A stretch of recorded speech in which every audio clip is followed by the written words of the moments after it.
Hello hi मेरे प्यारे दोस्तों, सरस्वती माँ पाठशाला में आपका स्वागत है। आज हम पढ़ेंगे मेरे प्यारे दोस्तों क्रिस्टल क्षेत्र सिद्धांत। ठीक है, इसे अंग्रेजी भाषा में हम क्रिस्टल फील्ड थ्योरी भी कहते हैं। देखिए देखिए, फर्स्ट ऑफ ऑल एक आकृति होती है अष्टफलकीय। अष्टफलकीय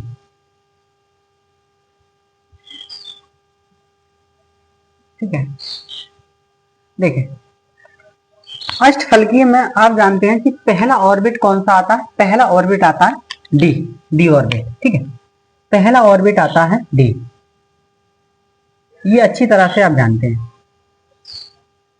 पहला कक्षक आता है डी। उस कक्षक में आप कितने इलेक्ट्रॉन भर सकते हैं मेरे प्यारे दोस्तों? 10। आप जानते हैं कि डी कितना इलेक्ट्रॉन भर सकता है? 10। ये आपको अच्छी तरह से पता है कि डी कितने इलेक्ट्रॉन भर सकता है? 10। इस ऑर्बिट को हम कहते क्या है? इस ऑर्बिट को हम कहते हैं डीजनरेटिव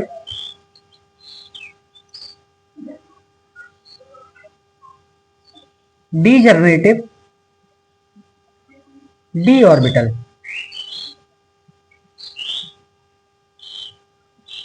डीजनरेटिव डी ऑर्बिटल, ठीक है, इसे कहते हैं। हम इसे हिंदी में कहते हैं मेरे प्यारे दोस्तों, हिंदी में हम इसे कहते हैं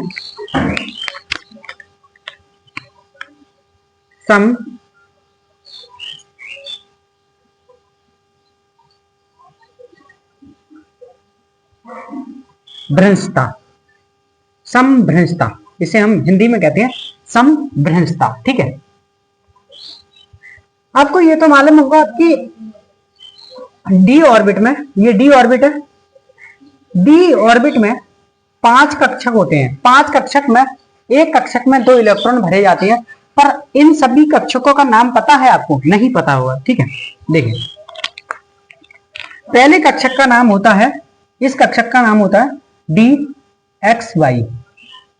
इस कक्षक का नाम होता है डी एक्स जेड, वो वाई जेड, सॉरी, इसका नाम होता है वाई जेड।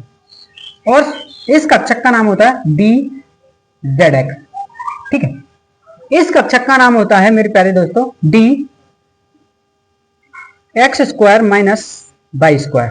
ठीक है, और लास्ट कक्षक का नाम होता है डी जेड स्क्वायर। ठीक है, इस सभी कक्षक के इसी तरीके से नाम होते हैं, इसका ये नाम, इसका ये नाम, इसका ये नाम, इसका ये नाम। ठीक है, आप ये समझ चुके हैं। इलेक्ट्रॉन किस तरीके से भरे जाते हैं देख लेते हैं। देखिए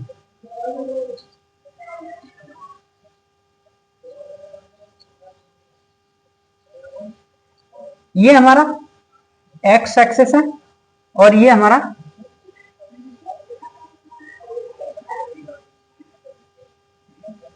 वाई एक्सिस है, ये हमारा एक्स एक्सिस है। ठीक है, तो इसमें इलेक्ट्रॉन इस तरीके से भरे जाएंगे मेरे प्यारे दोस्तों। देखिए पहले इस तरीके से घुंटी की तरह और इस तरीके से, जैसे कि डंबल उठाते हैं हम। ठीक है, इधर डंबल निकला हुआ होता है, इधर डंबल निकला होता है, और इधर से इस तरीके से और इधर से इस तरीके से कक्षक भरे जाते हैं। ठीक है, ये हो गया इसका। ठीक है,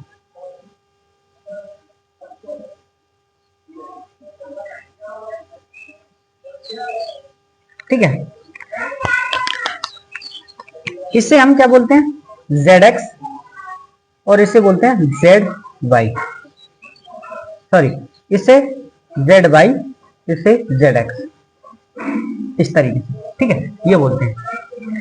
इसमें किस तरीके से इलेक्ट्रॉन भरे जाते हैं? इसमें किस तरीके से जो बनता है ये इस तरीके से, इस तरीके से एक डंबल की नुमा, जो डंबल बनते हैं, डंबल हम उठाते हैं जिम में, आप जाते हैं तो इसके नुमा ये आकृति बनाते हैं। ठीक है, इस तरीके से बनाते हैं। ठीक है ना, इस तरीके से ये सब आकृति बनाते हैं। ये सब कक्षकों की देन है। कक्षकों में इस तरीके से आकृति बनाते हैं। ठीक है, इस कक्षक में इस तरीके से आकृति बनाते हैं, इस कक्षक में इस तरीके से, इस कक्षक में इस तरीके से। ठीक है,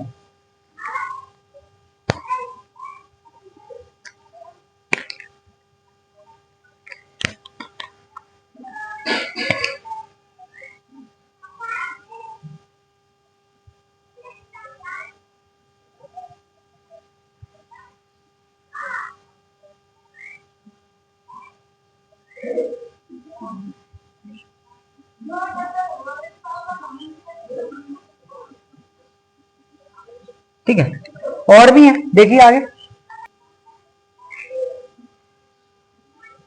अक्षों के मध्य, ये क्या करते हैं, अक्षों के मध्य बनाते हैं आकृति। ठीक है, अब दो आते हैं, वो इस तरीके से आते हैं। देखिए, एक आता है हमारा ये वाला और ये वाला। ठीक है, यहां क्या करेंगे हम, वाई स्क्वायर एक्स स्क्वायर, ये तो होगा, और यहां हम करेंगे z।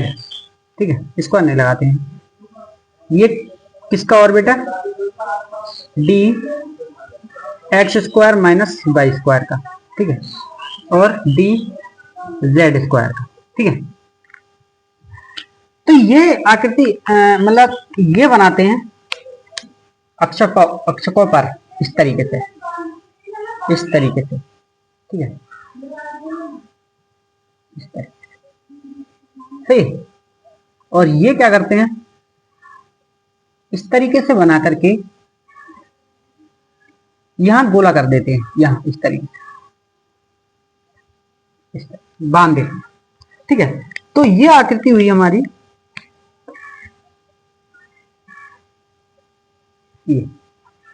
ये किसके मध्य, ये अक्षों के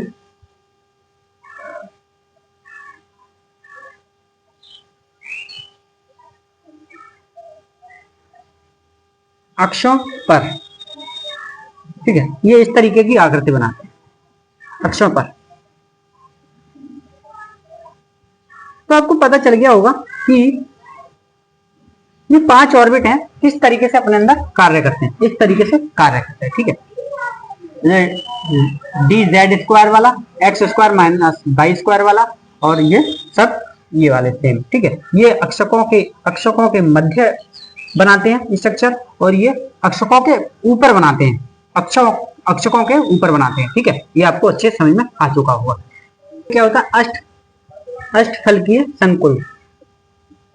ठीक है, ये संकुलित होता है। ठीक है, देखिए, जब हम अष्टफलकीय का स्ट्रक्चर बनाते हैं तो मान लेते हैं ये सेंट्रल आइटम है हमारा, सेंट्रल। ठीक है, और यहां इस तरीके से लिगेंड जुड़े हुए हैं।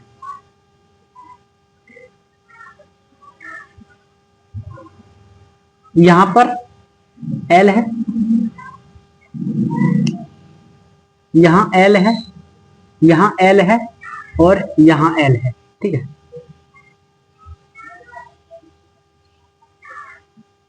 और यहां एल है, और ऊपर एल है, इस तरीके से जुड़े हुए होते हैं। ठीक है, इसका स्ट्रक्चर आप बनाना सोचें कि तो किस तरीके से बनेगा। देखिए, इसे आप माने तो ये हमारी होती है एक्स एक्सिस। क्या होती है, एक्स एक्सिस। इसे हम क्या मान सकते हैं, इसे मान सकते हैं हम एक्स एक्सिस। ठीक है, ये हमारा क्या होता है, एक्स अक्ष, एक्स एक्सिस। ठीक है, और इसे माने हम तो ये हमारी होती है वाई एक्सिस, बाहर के लिए वाई एक्सिस। ठीक है, वाई एक्सिस, और ये हम माने तो ये होती है जेड एक्सिस। इनके सबके बीच का जो एंगल होता है मेरे प्यारे दोस्तों, वो 90 का होता है। ठीक है, आप सोच रहे होंगे कैसे 90 का होगा। ठीक है, आपको तो दिख रहा होगा कि ये 90 का कैसे होगा। ठीक है, मैं आपको थोड़ा सा बताने की कोशिश करूंगा कि आपको समझ में आ जाए। ठीक है, देखिए, ये हमारा एक्स एक्सिस होता है, ये वाई एक्सिस, ये जेड एक्सिस। और ये किस तरीके से होता है वो देख लीजिएगा।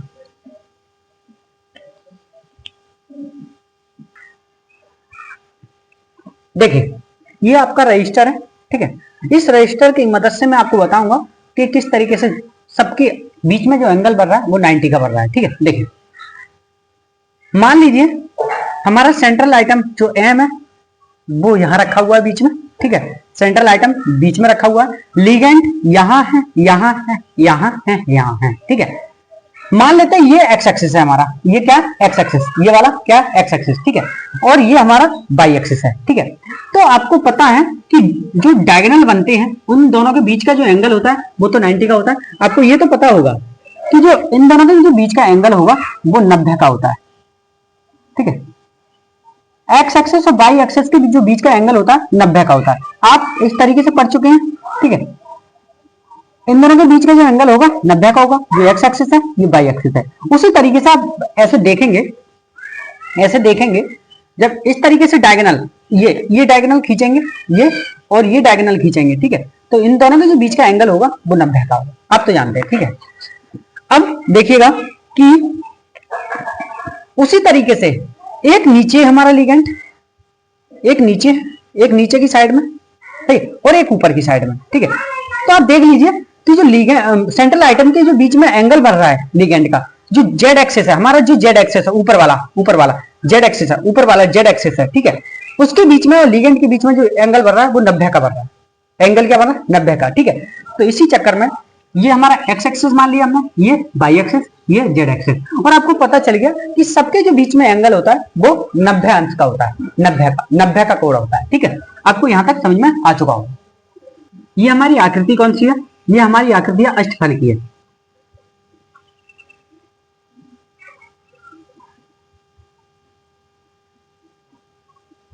ये तो आपने देख लिया, ठीक है। देखिए ये हमारे कक्षक हैं,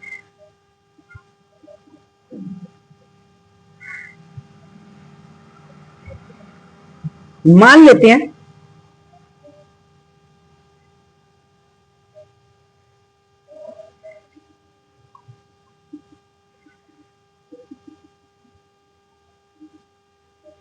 यहां से एक इमेज बना रहा है इस तरीके से,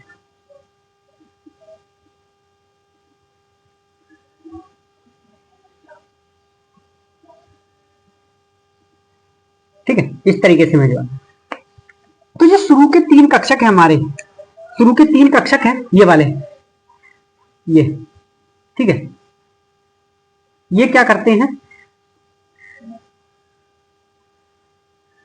ये कौन से हैं? D X by D Y Z और डी जेड एक्स, यही तो है, ठीक है। और ये कक्षक ऊपर होते हैं, वो 2 होते हैं,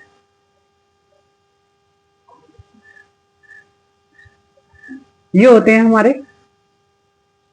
Z X square Y square, और ये होता है जेड स्क्वायर, ठीक है। इन 5 कक्षकों में सबसे ज्यादा ऊर्जा कौन उत्पन्न करेगा? सबसे ज्यादा ऊर्जा मेरे प्यारे दोस्तों ये उत्पन्न करेगा, ठीक है, ये उत्पन्न करेगा सबसे ज्यादा ऊर्जा, ठीक है, ये ऊर्जा सबसे ज्यादा उत्पन्न करेगा। मान लेते हैं ये ऊर्जा हमारी 0.6% उत्पन्न कर रहा है और ये ऊर्जा हमारी 0.4% उत्पन्न कर रहा है, ठीक है। ये ऊर्जा 0.6 उत्पन्न कर रहा है, ये ऊर्जा 0.4 उत्पन्न कर रहा है, ठीक है, ठीक है।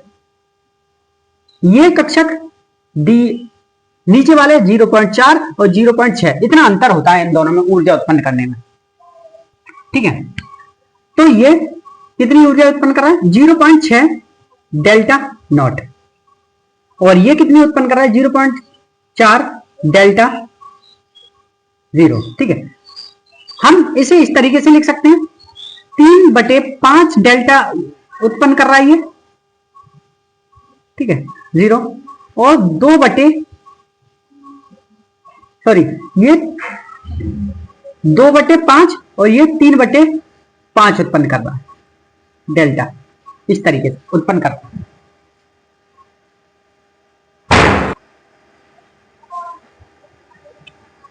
तो हमने क्या देखा कि जो हम ऊपर से नीचे के लिए जा रहे हैं, तो हमारी एनर्जी बढ़ रही है।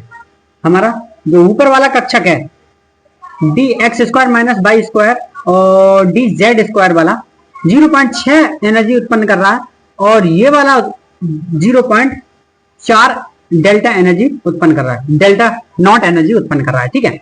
इन्हीं को हम क्या कहते हैं मेरे प्यारे दोस्तों? इन्हीं को हम कहते हैं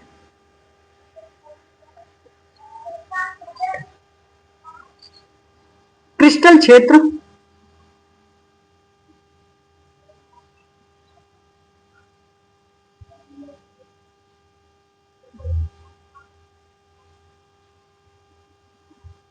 विपटन विपाटन, ठीक है, इसी को क्या कहते हैं, क्रिस्टल क्षेत्र विपाटन, ठीक है, इसी को हम क्या कहते हैं मेरे प्यारे दोस्तों, क्रिस्टल क्षेत्र विपाटन। तो ये आपको एज इट इज मैंने ये बनवा दिया, ठीक है, एज इट इज मैंने ये लिखवा दिया आपको, उसी तरीके से आपको याद करके लाना है और उसी तरीके से आपको याद रखना है कि जो शुरू वाले कक्षक होते हैं हमारे कम एनर्जी उत्पन्न करते हैं, वो लास्ट वाले कक्षक होते हैं, ठीक है, ये आपको ये नहीं है कि बिल्कुल उत्पन्न नहीं करते हैं, करते हैं पर इसकी अपेक्षा कम उत्पन्न करते हैं, ठीक है, इसकी अपेक्षा कम उत्पन्न करते हैं, ठीक है। तो मेरे प्यारे दोस्तों इस लेक्चर में इतना ही, अगले लेक्चर मिलते हैं इस टॉपिक के साथ और आपको और अच्छे से मक्खन की तरह समझ में आएगा, जो कि आप इसको रिवाइज करके आएंगे तो और आपको अच्छे से समझ में आएगा, ठीक है। तब तक के लिए वीडियो देखते रहिए, वीडियो को लाइक कीजिए, वीडियो को शेयर कीजिए और चैनल को सब्सक्राइब कीजिए, ऐसे ही लगे रहिए, मेहनत कीजिए, कुछ ना समझ में आए तो कमेंट कीजिए, अन्यथा कमेंट से भी काम नहीं चल रहा है तो डिस्क्रिप्शन में एक नंबर है, उस पर कॉल कीजिए, आपकी प्रॉब्लम का सॉल्यूशन वहां मिलेगा। वीडियो देखते रहिए, धन्यवाद।